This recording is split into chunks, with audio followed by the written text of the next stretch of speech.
நம்ம ஊர்ல எலெக்ஷன் முடிஞ்சு ஒரு வாரம் ஆச்சு. நாளைக்கு தான் ஓட்டு எண்ணிக்கை. ஒட்டு மொத்தம் ஊரு உங்களுக்கு தான் ஓட்டு போடும்னு சொல்லி இந்த தொகுதியில போட்டி போடுற 4 வேட்பாளர் இருந்தோம். ஒருத்தருக்கு தெரியாம ஒருத்தருக்கு இருந்து தலா 2 லட்சம் பொய் சொல்லி வாங்கியிருக்கோம். இந்த 8 லட்சம் ரூபாய் பணத்தை வச்சு நம்ம ஊர் குறை பூரா தீர்த்தணும். அவங்களை ஏமாத்தி பணம் வாங்கினது யாருக்கும் தெரியக்கூடாது. இது வரைக்கும் நாம கட்டுக்கோப்பா இருந்துட்டோம். ஓட்டு எண்ணிக்கை முடியற வரைக்கும் நாம ரொம்ப ஜாக்கிரதையா இருக்கும். குறிப்பா இந்த சின்னசாமி பெரியசாமிக்கு மட்டும் இந்த விஷயம் தெரியவே கூடாது. இதுல நாம உறுதியா இருக்கணும். ஆமா, ஒட்டி கிட்ட தான் இருக்குது. ஜாக்கிரதையா இருக்கும்ல. ஏதாவது பிரச்சனைனா என்கிட்ட கொடு, நான் பாத்துக்கிறேன். இன்னும் ஒரு நாள் தான் இருக்கு. அது எங்கிட்டே இருக்கட்டுமே. எங்கிட்ட இருந்து எதுவுமே லீக் அவுட் ஆகாது. ஐயோ வேண்டாம், விடுங்க. சரி வச்சுக்கலாம், பரவாயில்ல.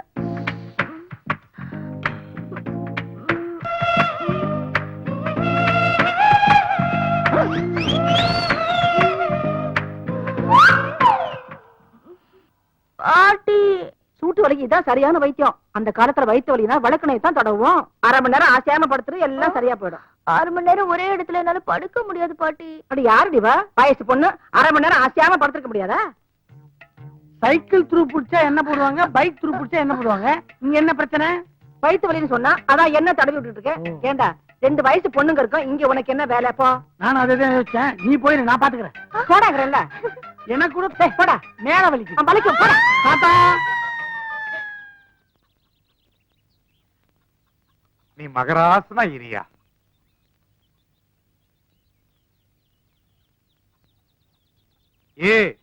அந்த காலையே இவ்வளவு நேரம் புடிச்சிட்டு இருப்பா. இந்த காலை கொஞ்சம் புடிச்சு விடுப்பா. அது அவன் காலு, நான் தொட மாட்டேன். அவன் காலு இல்லடா, இது ஏன் காலு. 1000 சொல்லுங்க. இடது கால் தான் என்னது, வலது காலு அவனது. இது என்னவோ தமிழ்நாடு, அது கர்நாடக மாதிரி சொல்ற. அடம் பிடிக்காம புடிச்சு விடுறா. அவன் காலு என்கிட்ட வருது, கவனிச்சு. காலை ஒடிச்சானே, காலை ஒடிச்சானே, படுவாய் காலை ஒடிச்சானே. இது ஏன் காலாச்சே? ஏன் காலை உடைச்சானா இவன்? ஏய், அது ஏன் கால்ரா? 1000 தான் சொல்லு. வலது கால் என்னுடைய கால். அதை உடைச்சா இவன், அதை பார்த்து சும்மா இருக்க சொல்றேன். நீ என்னடா பண்ண போற? நான் உடைக்கிறேன். மழுக்கு. ஐயோ அப்பா. டேய், அவன் காலு இவன் காலு என் காலை ஒடிச்சுங்கடா. அம்மா, வண்டியில வரும்பொழுதே இந்த வலி வலிக்குது. தரையில காலை ஊனி எப்படித்தான் நடக்க போறனோ தெரியலையே. டாக்டர், இனிமே இவருக்கு இந்த வீல் சேர் தானா? எழுந்து நடக்கவே முடியாதா? நீங்க ஒண்ணும் கவலைப்படாதீங்க. முட்டி எலும்புதான் தேங்காய் உடைஞ்ச மாதிரி 2ஆ உடைஞ்சிருக்கு. நடந்தா 4ஆ உடையும். நான் சேர்த்து வச்சு கட்டியிருக்கேன். சீக்கிரமே குணமாயிரும்.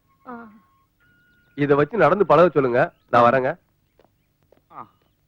பாத்தியாடி, பேரன்களை ஊட்டி ஊட்டி வளர்த்தேன். அவனுங்க ஊன்றுகோலையும் சக்கர வண்டியும் குடுத்துட்டு போயிருக்கானுங்க. அவனுங்களை ஏன் கால அமுக்க சொன்னீங்க? என்கிட்ட சொல்லியிருந்தா நான் அமுக்கி விட மாட்டேனா?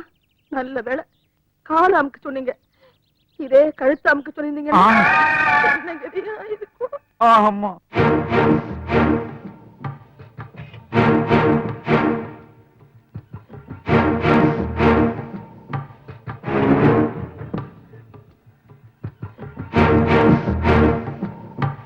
தலைவா, உங்களுக்கு டாக்டர் பட்டம் கிடைச்சதால உங்க தொண்டை உங்க கையாலதான் ஆபரேஷன் பண்ணிக்கணும் ரொம்ப அடம் பிடிக்கிறான் தலைவா. அவன் தான் உண்மை தொண்டன்.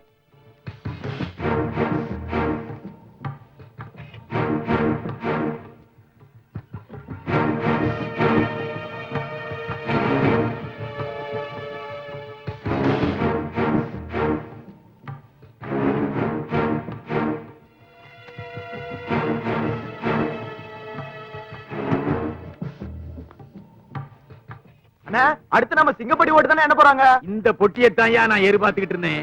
சிங்கம்பட்டி ஓட்டு மட்டும் எண்ணி முடியட்டும். உங்களுக்கு டெபாசிட் கிடைக்காது. அவங்களுக்கு மட்டும் இல்ல, உங்களுக்கும் டெபாசிட் கிடைக்காது. என்ன தம்பி சொல்றீங்க?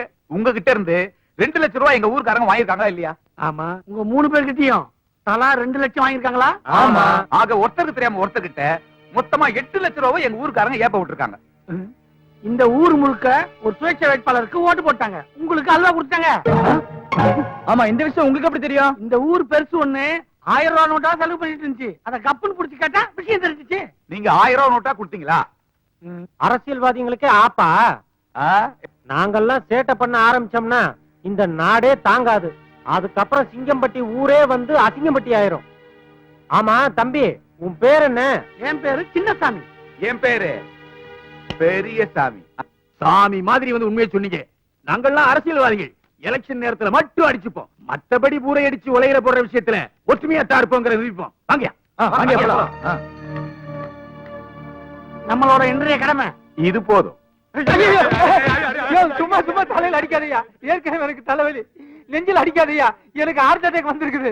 வேற எங்கதான் உன்னை அடிக்கிறது? அடிக்கணும்னு ஆசை இருந்தா பக்கத்துல இருந்து ஆரோக்கியமா கண்ணாடி ஓட்டி நிக்கிறான், அவன் அடிச்சுன்னு இருக்கு. என்ன அதே ஐக்கிரமா இருக்குது? யோ, எதா இருந்தாலும் வருஷத்தை அடிக்காதயா.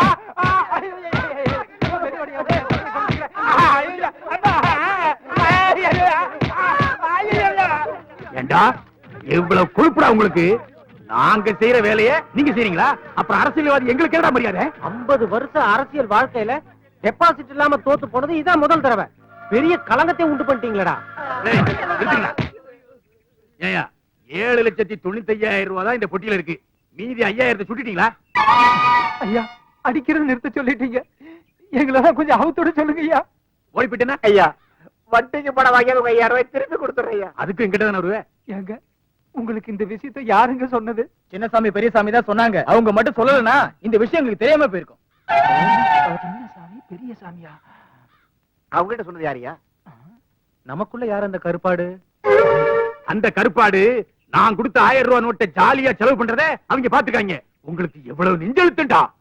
இதோட விட்டுருவேன்னு மட்டும் நினைச்சிடாதீங்க, இனிமேதான்டா உங்களுக்கு இருக்கு. ஐயோ, தண்ணி நின்னு வச்சே, நான் எப்படி குளிப்பேன்? இனிமே இந்த ஊருக்கு தண்ணி எல்லாம் வராது, பேப்பர் எடுத்து தொடச்சிட்டு போ. ஏய், நம்ம டிம்ஸ் ஈஸ்வரியை தள்ளிட்டு வந்துச்சியாடா? அட பாவி, ஸ்கூல்ல படிக்கும் போதே இந்தியா பாகிஸ்தான் மாதிரி சண்டை போட்டுக்கிட்டு இருப்பீங்க, இப்ப உங்களுக்குள்ளே லவ் ஆகி ஓட்டிட்டு வந்து. ஐயோ கரண்ட் போச்சே. ராக்கா ஏக்கா, விஷயம் தெரியாதா? இனிமே நம்ம ஊர்ல கரண்ட் எல்லாம் இல்லையா, சீமெண்ண விளக்கு தானா?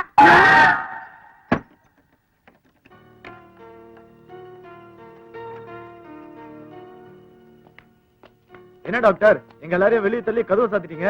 என்னய்யா, இந்த ஊர்ல தண்ணியும் இல்ல கரண்ட் இல்ல, என்னால மட்டும் எப்படி வைத்தியம் பண்ண முடியும்? அதுவும் இல்லாம என்ன இந்த ஊர்ல இருந்து வேற ஊருக்கு மாத்திட்டாங்க. இனிமே இந்த ஊருக்கு ஆஸ்பத்திரியும் கிடையாது, எந்த டாக்டரும் வர மாட்டாங்க. டாக்டர் அப்ப எங்க இது? அதோகதிதான் எல்லாம் உங்க ஊர்க்காரங்களால வந்தது. இப்படியே பஸ்ஸ புடிச்சு டவுன்ல உள்ள பெரிய ஆஸ்பத்திரியில போய் அட்மிட் ஆயிக்க.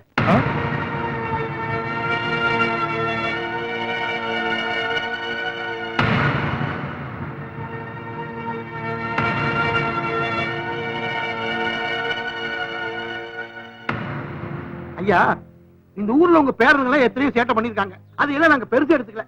இப்ப தண்ணி வரல, கரண்ட் வரல, அத்தியாவசிய பொருள் வரதில்ல, இப்ப ஆஸ்பத்திரி எடுத்து முடிக்காங்க. இதுக்கெல்லாம் யார் காரணம்? உங்க பேரனுங்க தான்.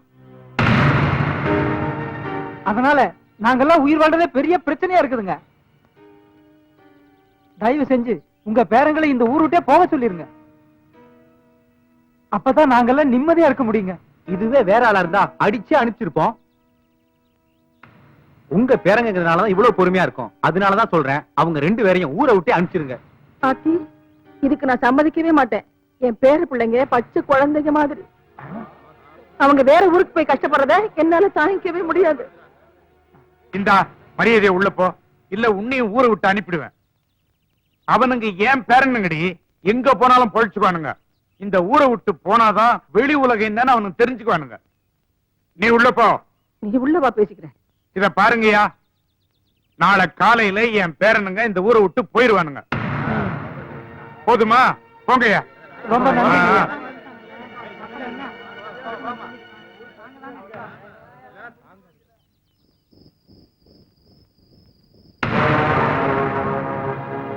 நீங்க சொல்லித்தானே நாங்க உண்மையா பேசணும். இப்ப நீங்களே எங்களை ஊரை விட்டு போக சொன்னா எப்படிங்கிற? என்ன என்னடா பண்ண சொல்றீங்க? எங்க உண்மையை பேசுறது, எங்க பேசக்கூடாதுன்னு ஒரு வரமுறையே கிடையாதா? உங்களால ஒட்டுமொத்த ஊருமே தற்கொலை பண்ணிட்டு செத்து போயிருன்னு வாசல்ல வந்து புலம்புறானுங்கடா. இந்த ஊரை விட்டு போனாதான் இந்த ஊரும் நிம்மதியா இருக்கும், உங்களுக்கும் புத்தி வரும். எல்லாம் உங்க நன்மைக்கு தாண்டா சொல்றேன், அவ்வளவுதான்.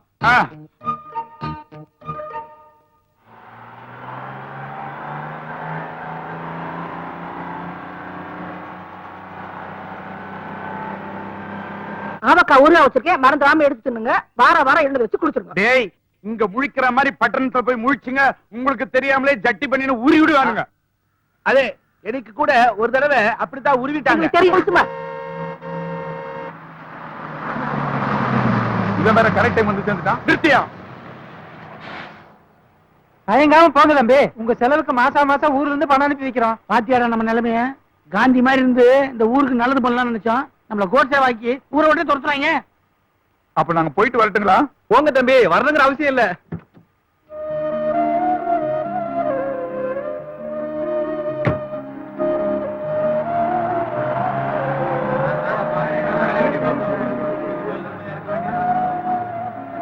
அப்பா, சின்ன சமயம் பெரிய சமயம் இங்க இருந்து போயிட்டானுங்க. நம்மளுக்கு பிடிச்ச இந்த பீடையே ஒழிஞ்சுது. இனிமே நம்ம ரவுண்டு கட்டி லஞ்சம் வாங்கலாம்.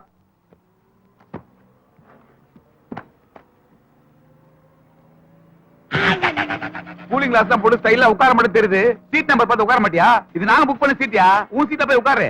மன்னிக்கணும், என்னால சீட் நம்பர்லாம் பார்க்க முடியாது. வேணா நீங்க கொஞ்சம் என் கைய பிடிச்சி என் சீட்ல நான் உட்கார வைக்கிறீங்களா? யார் அது? மன்னிச்சுங்கம்மா, மன்னிச்சுங்க. ஐயோ, கண்ணு தெரியாதா? சாரிப்பா, அவன் தெரியாம பேசிட்டான். நீ இங்கேயே உட்காந்துக்க, நாங்க வேணா இங்க உட்காந்துக்கிறோம். சரி சரி.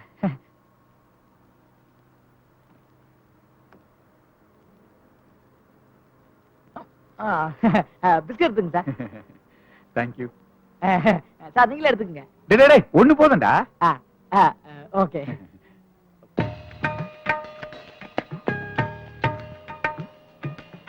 டேய், இந்த ஆள் ரொம்ப நல்ல மனுஷன்டா. நாம அவர் திட்டி கூட பிஸ்கட் கொடுக்குற பாத்தியா? ரொம்ப நல்லா இருக்கு. நீங்க சாப்பிடல? இந்த கண்ணு தெரியாத கபோதி தூக்கம் வரும்போது மட்டும்தான் சார் இந்த பிஸ்கட்டை சாப்பிடுவான்.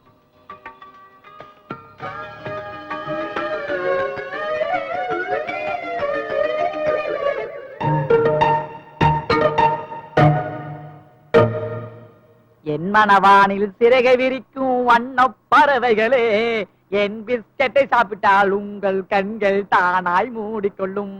கல கல கலவண்ண டங்கு டங்கு.